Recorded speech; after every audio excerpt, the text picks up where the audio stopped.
Alors, vous dénoncez aussi dans votre ouvrage, Patrice Huiban, l'endettement public. On en est aujourd'hui à 3 300 milliards d'euros, sans compter le hors-bilan. Cet endettement public, est-ce qu'il peut continuer sans fin ? Qu'est-ce qu'on risque si la France, si l'État continue d'endetter les Français comme ça ? Alors, ce qu'on risque, c'est un mai juin 40 économique et social, un effondrement temporaire, c'est-à-dire une mise sous tutelle du pays par les instances supranationales, la Banque Centrale Européenne, le FMI, avec ensuite une trajectoire de redressement des comptes publics qui, si on n'a pas sur la table une vraie réforme de l'État intelligente, se transformera en casse sociale.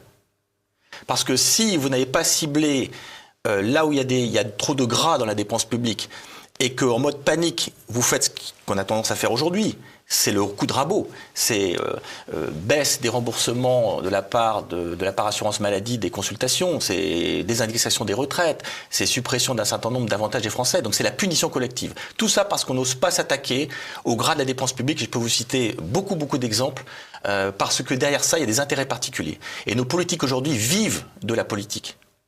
Donc, mécaniquement, ils ne sont pas audacieux et ils ne sont pas courageux pour s'attaquer, je dirais, à ceux qui ont intérêt à ce que rien ne change. Par exemple, supprimer les conseils départementaux qui sont de simples boîtes aux lettres de dépenses sociales. Supprimer les intercommunalités à fiscalité propre, puisqu'on n'a pas voulu regrouper des communes. On a 19 000 communes sur 35 000 qui n'ont pas plus de 500 habitants.